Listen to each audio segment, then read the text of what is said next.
¿Querían propuestas? Bueno, un dirigente agrario de la Federación Agraria Argentina, un productor argentino, Esteban Mota, ofrece una particular solución para uno de los grandes problemas que tiene la República Argentina, como por ejemplo es la suba de alimentos. El gobierno ha anotado por ahí al productor primario como uno de los causantes justamente en la suba de alimentos. ¿Qué es lo que hizo Esteban Mota, este productor? Bueno, le propuso en Twitter y en otras redes sociales, propuso que el trigo y el maíz sean gratis para el consumo interno. Algo absolutamente novedosa, pero tiene su explicación. Parece un desafío, parece una propuesta algo alocada, pero Esteban Mota está en contacto con nosotros y va a explicarnos cómo surgió y de qué se trata. ¿Cómo te va, Esteban? Muy buenos días. Hola, ¿qué tal? Buenos días. ¿Cómo están ustedes? Bien, bien.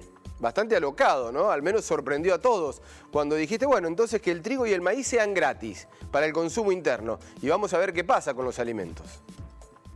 Sí, seguro. Bueno, lo que tratamos es de derrumbar este mito que instaló el gobierno de la maldición de producir alimentos exportables, principalmente la diputada Vallejos, donde le decimos en realidad acá el tema y lo que dijo últimamente el ministro de Agricultura, que esperaba propuestas de los privados para no tener que aumentar las retenciones o cerrar las exportaciones. Claro.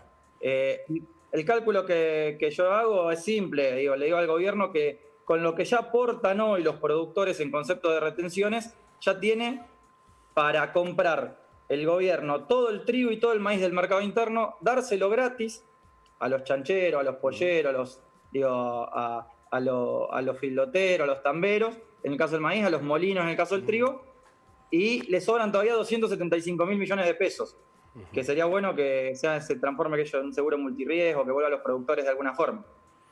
Y de esa manera quedaría en evidencia, supuestamente, que los productores primarios no son el causante de esos aumentos, ¿no?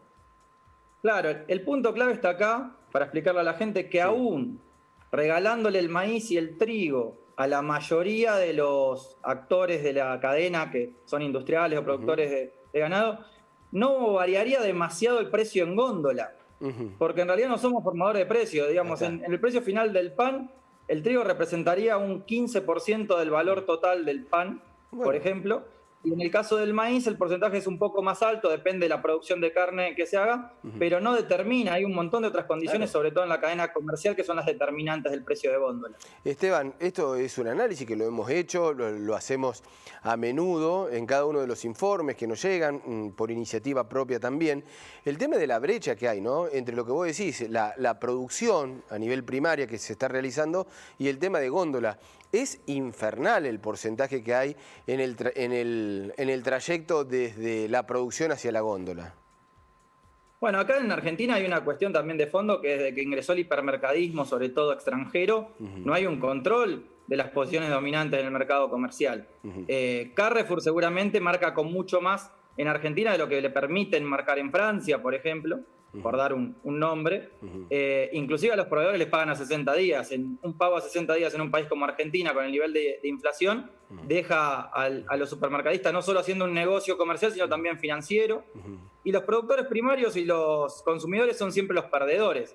También queremos desmitificar esto de que los malos de la película son siempre los productores agropecuarios, cuando en realidad somos los principales perjudicados, en conjunto con el laburante y con el consumidor, que no ve los precios en góndola que debería haber, y sobre todo en un momento histórico del país donde han aumentado los precios de los alimentos de la canasta básica y los salarios no han aumentado en la misma proporción, que es un problema. En realidad la carne aumentó mucho, pero sigue siendo la carne más barata de América Latina, la de Argentina. El problema es que los salarios están muy retrasados.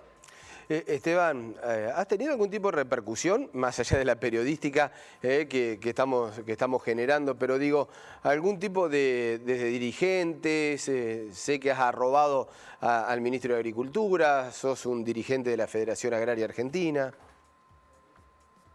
Repercusiones sí, dirigentes, diputados provinciales, nacionales, obviamente más vinculados a la oposición que al oficialismo. Algún que otro funcionario del oficialismo que en privado me ha planteado que coincide con el planteo que estamos haciendo, pero bueno, no lo puede decir obviamente públicamente. porque parte del debate interno ha existido algún mensaje en ese sentido. Algún que otro dice, ¿con qué pagan la deuda externa? Y yo le digo, bueno, pero alguna vez la deuda externa tienen que aportarlo a otros sectores también. Porque, a ver, ¿cuánto pone la minería? ¿Cuánto pone la renta financiera, es decir, los bancos? ¿Las petroleras van a poner algo o simplemente van a siempre estar del lado del mostrador de los que ganan y los productores agropecuarios siempre del lado del mostrador de los que pierden?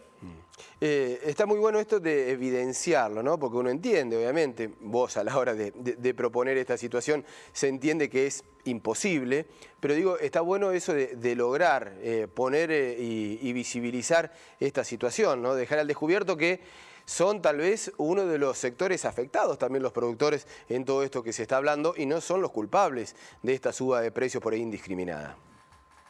Tal cual, y es algo que no manejamos los productores, porque aparte en este discurso falso, discurso del desacople, es muy sencillo pensar en el desacople cerrando exportaciones, subiendo retenciones, pero los insumos de los productores nunca están desacoplados.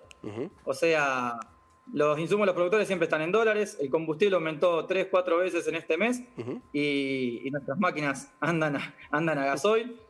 Ahí el gobierno no se fija y mucho menos con todo lo que aportamos. En las malas nos vienen a asistir. Yo soy de una zona de Santa Fe donde acá se perdió prácticamente el trigo. ¿En qué lugar estás, Esteban? Yo soy de Piamonte, provincia de Santa Fe.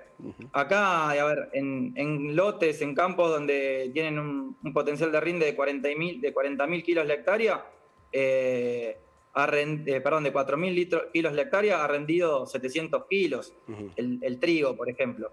Y la pérdida, que no cubrimos ni costos, está en las costillas del productor. No vino el gobierno con la plata que nos saca las retenciones diciendo, bueno, yo te voy a financiar a una tasa diferencial para que puedas sembrar la cosecha que viene. No. Nosotros pagamos insumos en muchos casos a un financiamiento del 1% mensual en dólares. Entonces, cuando hablan de los porcentajes de renta de supuestamente el campo, no están contemplando los alquileres, no están contemplando el financiamiento, que es carísimo. Hay un montón de factores, ni mucho menos los riesgos. Digo, yo perdí la cosecha de trigo y la verdad es que si no hacemos una buena cosecha de soja y de maíz ahora, vamos a estar en una situación financiera muy complicada y económica de mi familia. Bueno, muchísimas gracias por el contacto. Estabas explicando y mostrando un contexto de lo que es el pequeño productor. También el campo no es homogéneo, ¿no? También están las otras situaciones que están viviendo un contexto absolutamente distinto, diferente, y estamos hablando de aquellas concentraciones de tierra y de producción muy importante también, ¿no? En eso se tiene en cuenta. Cuando se habla del campo, no es todo el mismo campo. Tal cual. Eso es muy importante lo que estás diciendo. No todos los números son los mismos para todos los productores. No es lo mismo un productor de 100, 200, 300 hectáreas que un productor de 5.000, 10.000, 20.000 hectáreas, que los existen, que los hay. Y no está mal, pero los números son otros y el poder de la espalda económica financiera que tienen es netamente otro. Esteban, si hay respuesta del ministro, volvemos a estar en contacto. Un abrazo. Dale, bárbaro. Muchas gracias por el espacio y bueno, un saludo a toda la gente de la región. Hasta luego.